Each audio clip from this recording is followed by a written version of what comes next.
Welcome to Money Talks. I'm Liam Dann, New Zealand Herald Business Editor at Large. This is a podcast where we talk to New Zealanders about money and how it has shaped their lives. We're not going to tell you how to get rich, we're not going to pick the next interest rate move, but we are going to get you thinking about your relationship with money and what it really means to you. With me today, I have Sharon Zollner, Chief Economist with New Zealand's largest bank, the ANZ. Hi Sharon, welcome to the show. Thanks Liam, good to be here. Look, given you are in the business of economics, I wanted to start off maybe with the most basic question I could think of about money, and that is, what is money? Well, money is essentially an efficient way of exchanging stuff. So without money, you need a double coincidence of wants, which is basically a fancy way of saying I turn up with a sack of potatoes, you happen to need a sack of potatoes, and you happen to have the leg of a sheep, which is exactly what I'm wanting at that particular moment. Now, obviously, it's unlikely that would happen, so then you develop a market where people can run around and try and find each other. But if we all agree that this particular small thing is acceptable, you could give me that and I could go away and find the person a little bit later, then obviously that's going to free up everyone's time. And so that's how money has sort of started, really, and it's gone on from there. Sure. So it's that shared idea, right? We all share, it's an agreement that we all accept the value of this certain thing, and it used to be a bit of paper, but well, before that it used to be a bit of gold, because trust was in short supply, and so you really want to be sure that that thing you're accepting has some intrinsic value. Over time it's become less intrinsic value and more the trusted system of government which underlies the value of money. But paper money, initially you could take it along to your central bank and exchange it for a bit of gold. That was the first step. Now that's gone out the window as well, and we just trust in the system, which usually works but occasionally fails spectacularly. Yeah, well, I mean, now that it is largely digital, is it fair to say it's kind of like just a giant ledger? I mean, is that how, and maybe broadening it to how you would define the economy? It seems like it's a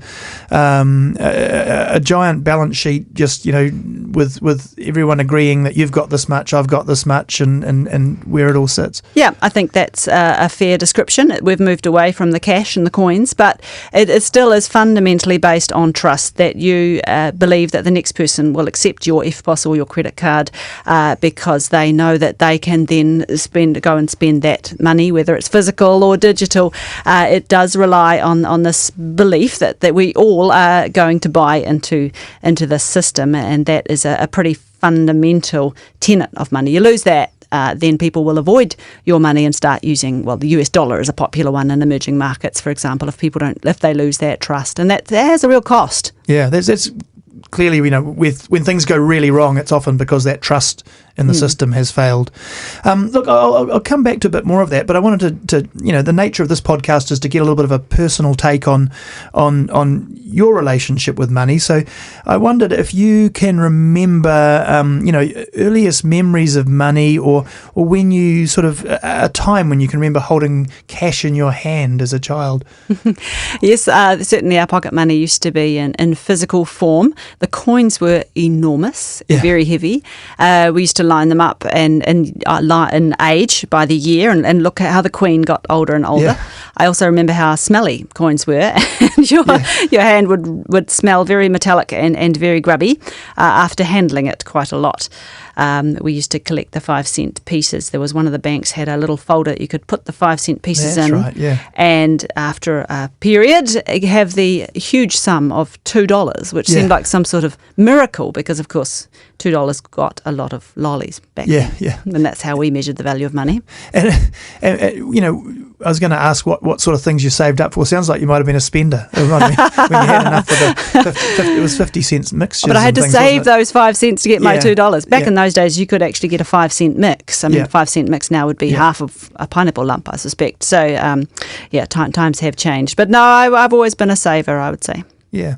And was it a kind of growing up in your household, was money a kind of a thing you were aware of? Were you aware of being rich, poor, or medium in this country? Well, I grew up on a farm, and so I do remember, there's a couple of things I remember. One was the farm subsidies being ripped away very suddenly, and my parents telling us we could no longer afford chocolate biscuits for dessert. Wow. That was a defining moment of my childhood. Yeah. Well, what do you mean no chocolate biscuits? That was a bit of a shock. And of course there would have been an awful lot behind that went right over my head. But for me it was all about the chocolate biscuits or the lack of them. And I also remember that crazy share market bubble where I would have the big newspaper spread out on the table and I would look up the value of the Rob Jones and the Brierley shares because like everybody else in New Zealand, my parents had a few and it was quite enthralling seeing how much it had gone up every day. And of course that ended badly as well. But yeah. So this is and sort of, you're obviously a similar age to me. This is growing up through that turmoil of what's been, now quite an historic period of New Zealand's economics and social history in the 80s when just things got turned upside down pretty quickly, really, in hindsight. Yeah, it was a pretty dramatic time. I was, of course, a child, but it was a very tough time for farmers around then. But of course, there were a lot more industries and that had pretty challenging times then. Do you think that if had that period and that stock market crash and things, did that have an influence on the way that you look at money? Do you think? Well, it went a bit over my head, but one thing I do remember well is my first ever term deposit. I think it was $100. It was very exciting when I got to triple figures. I put it in a term deposit and I earned 18% interest. I mean, goodness knows what the inflation rate was, but probably somewhere around 15. But I couldn't believe it. Yeah, I was definitely converted to saving at that point if I wasn't already. Money illusion. Well, and that was the time people talk about paying mortgage rates of 20% and things as well. It was obviously what was happening there. To have interest rates at such ridiculous levels, that was because inflation was out of control at that time. Yes, and of course that all ended when the Reserve Bank Act was passed, and New Zealand sort of was the first country in the world to do inflation targeting and take basically the money printing levers away from the politicians. Nowadays, of course, we're all into monetary fiscal policy coordination, which is, to be fair, a step back in that direction. The central bank independence, I would say, has been eroded over the last 10 or so years, and there probably is a happy medium. Whether we're at that happy medium, it's too early to tell. Yeah, it does seem like the cycles, and New Zealand certainly embraced the whole inflation targeting monetarist sort of policy to some extreme, and now we're maybe finding our way back to a central I do point. find it quite fascinating that money, as we've outlined, is a concept that is fundamental to human societies because it is so useful. It goes right back to cavemen. And yet modern societies can't seem to figure out what the heck to do with it in terms of the whole regime, the setup of money and monetary policy and currencies.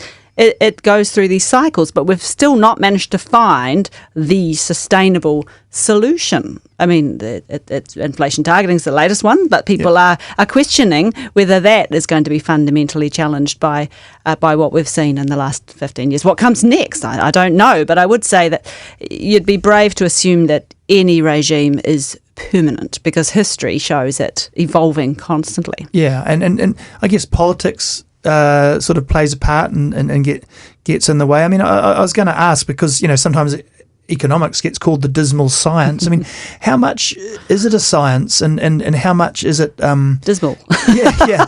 I mean, I guess the fact that, for example, as you point out there, that we've never quite. You'd think after quite a few hundred years of economics being a discipline, there'd be a bit more certainty about some of the policies that we bring in, but it does seem to keep evolving and changing all the time.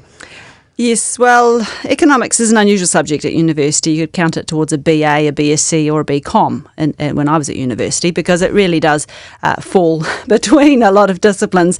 It's not a science in terms of being 100% evidence-based. You can't easily run experiments. A few countries have tried carving off bits of their economies, little special economic zones and running controlled experiments. But generally speaking, it's challenging. So you never have the counterfactual. You can argue till the cows come home about what would have happened if you hadn't done that or had done this, and it's very difficult to prove it. Yet at the same time, it does provide a discipline of thinking, which is a little bit dismal in terms of when you think about any government policy, for example, and it's portrayed as being win, win, win, the economist goes, hang on, Yeah. there's no such thing. Where's the loss? Where's the cost? And it might not be measurable or visible.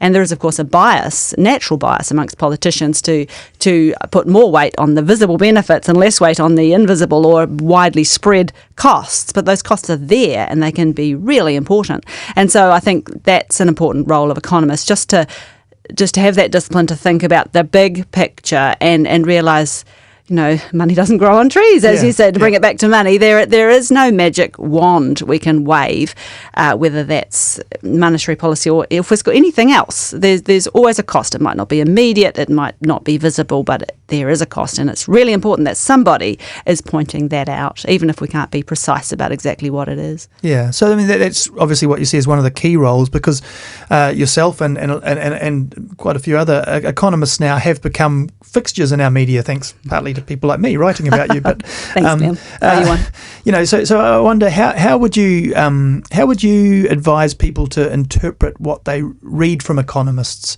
in the media? I mean, you have to sort of take it within the context of where you're at as the person reading it and digesting it, I guess. Yeah, well, I guess the first thing is that we will not. Our predictions will be wrong more often than they're right, and that is just the fact of the beast. The economy is constantly evolving. We use data from the past to try and predict the future, and then something like COVID comes along, which is something we haven't seen for 100 years. We haven't seen it in measured history, so we have no models to help explain it. And so I really certainly when I give my forecasts, I spend as much time talking about the risks around why could we be wrong, because that's, I think, where the real value add is, that maybe people haven't considered how wide the range of possibilities is, or that perhaps the risks are skewed to one side rather than the other.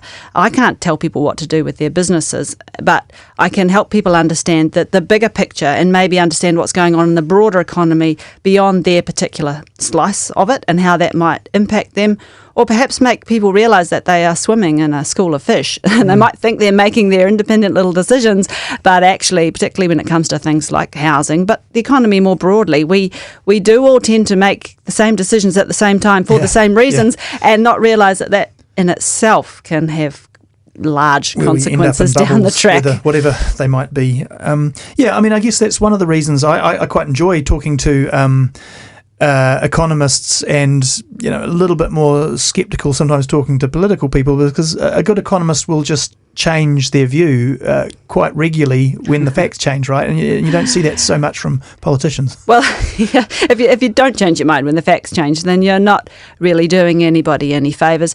And likewise, if you don't talk about the reasons your view could be wrong, if you convince people you are right, then they're probably going to put far too much weight on your opinion and then come back and say, hang on a minute, when you're wrong. Of course, things like the exchange rate are particularly difficult to predict and extremely easy to measure your forecast errors. But even understanding what the drivers of the exchange rate are and what to look out for trends that might change, and whether it's moving together with our commodity prices and doing its job, or whether it's wandering off for some more speculative reason, things like that are really useful to understand, even if you want to take anybody's exchange rate numerical forecast with a bit of a grain of salt. Sure.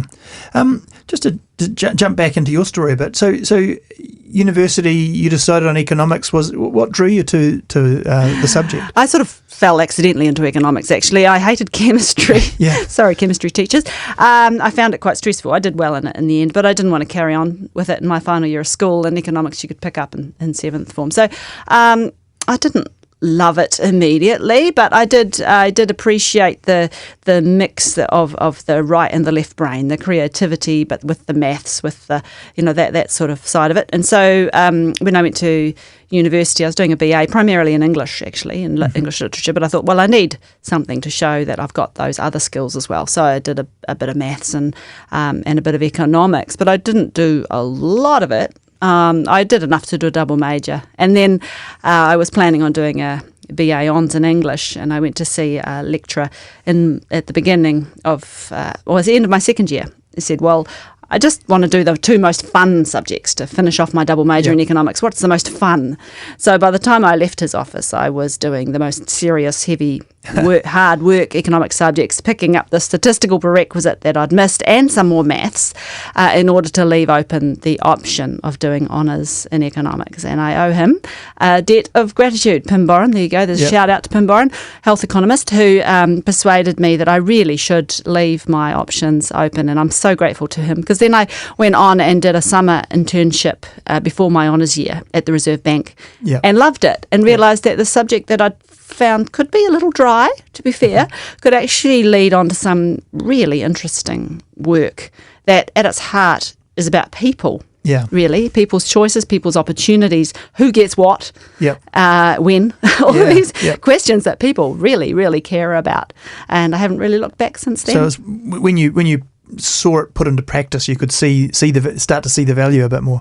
Yeah, absolutely. I mean, I'm not an academic economist. I'm more of an economic analyst, I suppose, commentator with a great team that do some awesome serious work with the numbers, with the data. It has to be well grounded in the data, obviously, but there are lots of different types of economists, from micro to macro to all sorts. But I find the people element of being a bank economist really fascinating. You get to talk to people who are out there really doing it hard, doing it easy, whatever. The people who are really making it happen. As bank economists, you get around the country a lot, right? And you talk to groups and get feedback from people who are at the coalface. Yeah, I love that. It's really interesting. I mean, doing that and doing the theoretical stuff as well. I mean, how much has that influenced, would you say, your own personal attitude to money? I mean, are you, do you feel like you're conservative with money, or a spender? Or? I would be the worst funds manager ever, because I am by nature quite conservative. Yeah.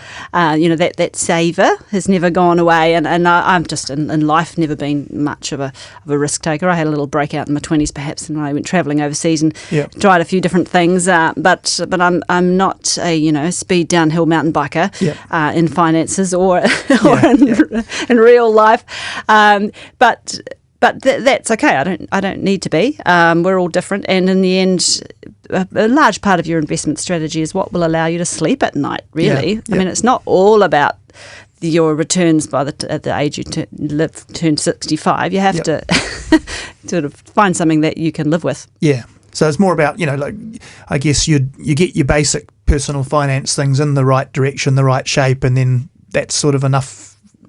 Unless you've got an appetite for or a passion for the actual business of making money, I guess. Yeah, and some people love that. They've managed their own funds and they do it really well, and they love taking a punt and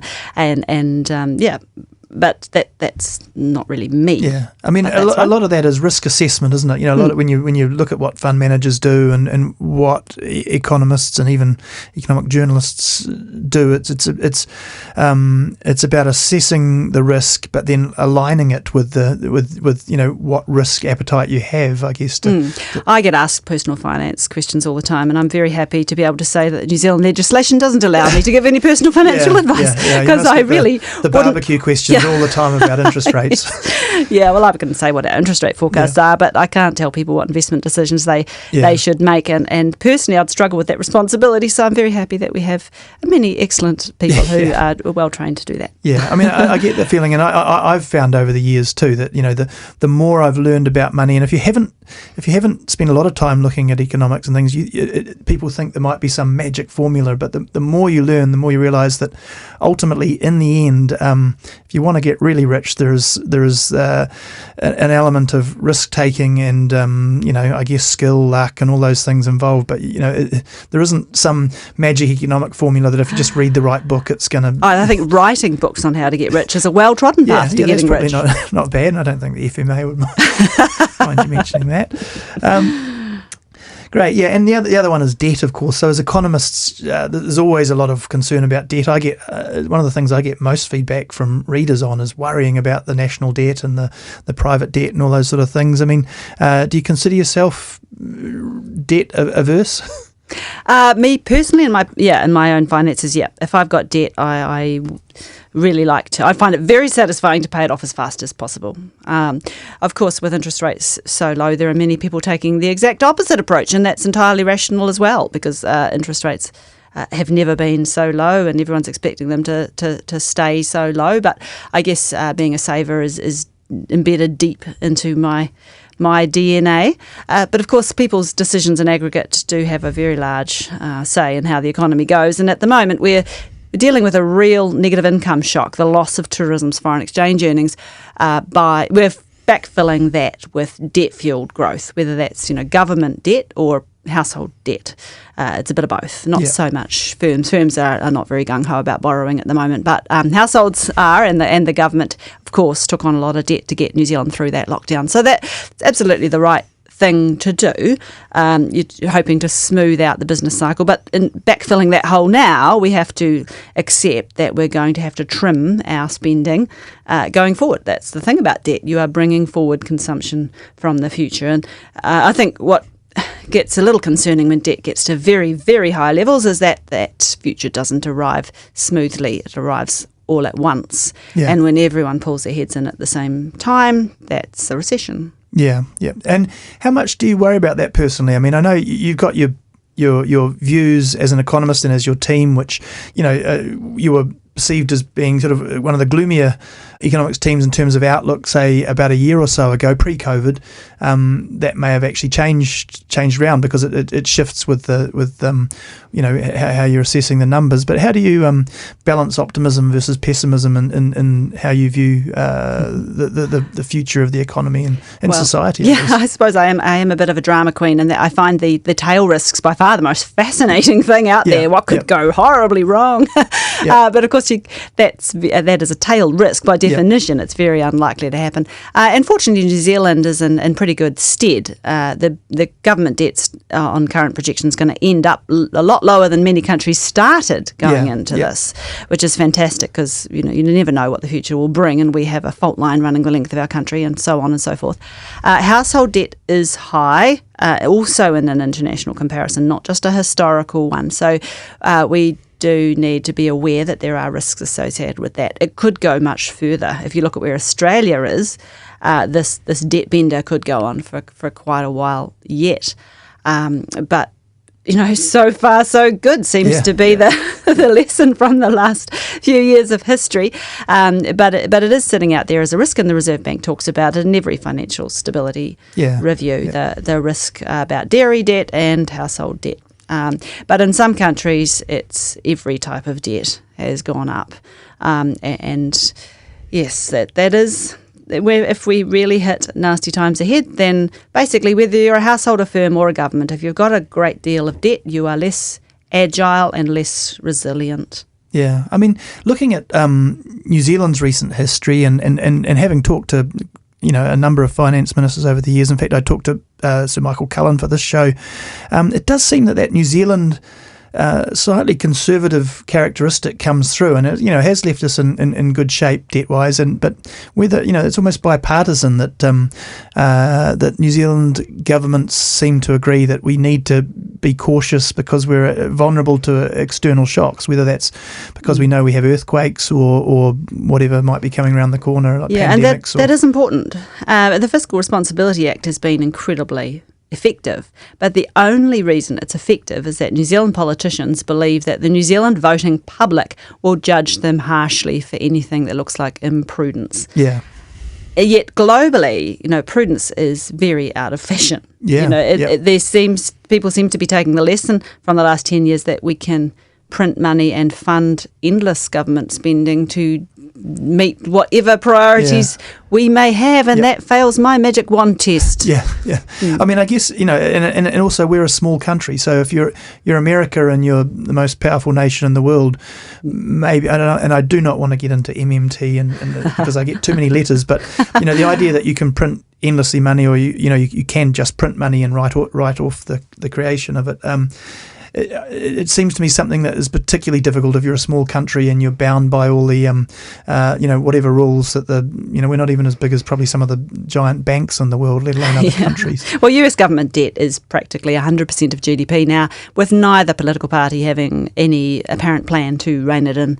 We would never get away with that. So you're quite right. Yeah, it's not all self-imposed they kind of get to discipline. Set the rules that we just can't do. Yes, for sure. Thinking big picture though, when you look at, so obviously, you probably thought a lot about the housing crisis because like anyone dealing with economics in New Zealand, that's so central. But looking at things like, social inequality and things like that, are there things that you without getting too political, but are there things that you would like to see done that just haven't been done? Is there any policy that could shift the dial for New Zealand that just hasn't been tackled? Do you think? Yeah, unfortunately, I don't have a magic wand there either. It is a problem that's been decades in the making. I do think our tax system is very biased towards income, and the more wealth inequality we have, the less fair a system like that becomes.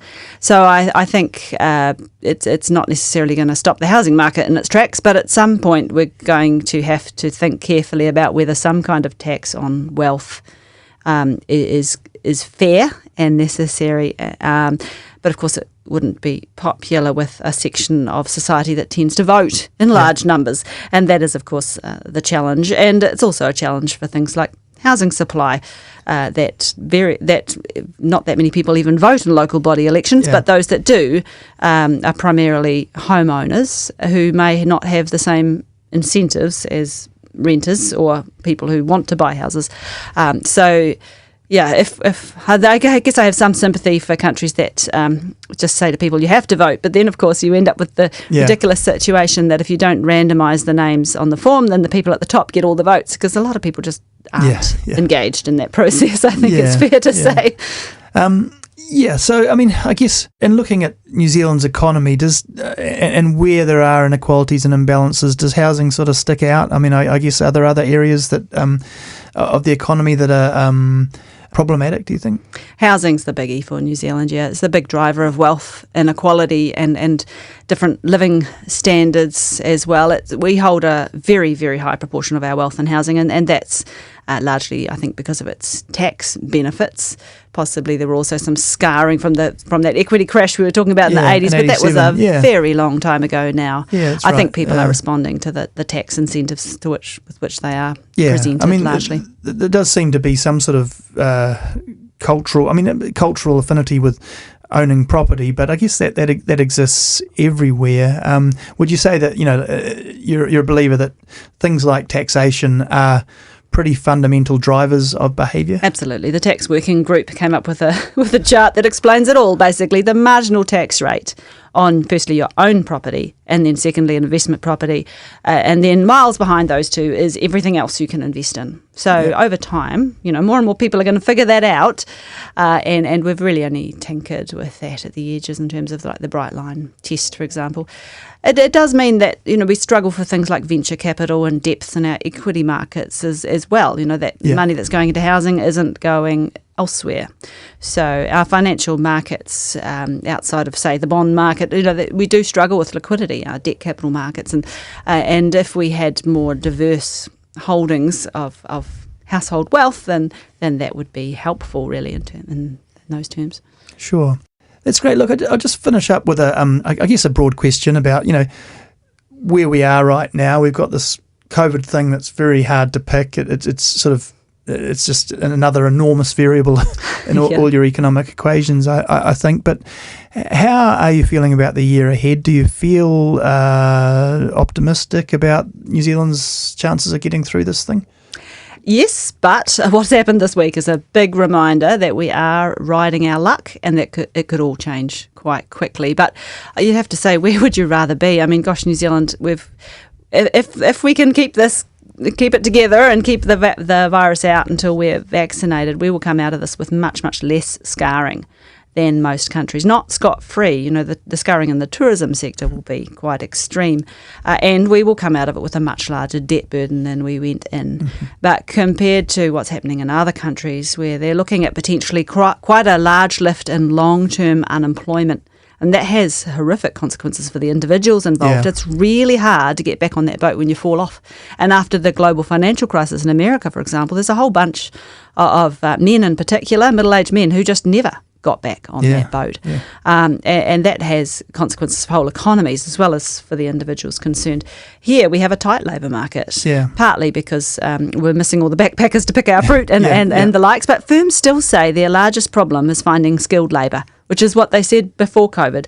And that's something quite remarkable and actually something to be celebrated. I mean, it is a problem for those firms, but in terms of the list of possible problems, it's not a bad one to have. These firms are wanting to grow. They are seeing opportunities. So we're not going to get off scot-free. We have suffered an income hit, and yet we haven't really seemed to have noticed yet. But the summer is the real crunch time for tourism. There will be a lot of firms that have been hanging on, waiting to see what the domestic tourism over the Christmas period would be. But that domestic tourism will be dropping off a cliff about now. Yeah. And there will be, unfortunately, some firms that don't make it and some unemployment as a result.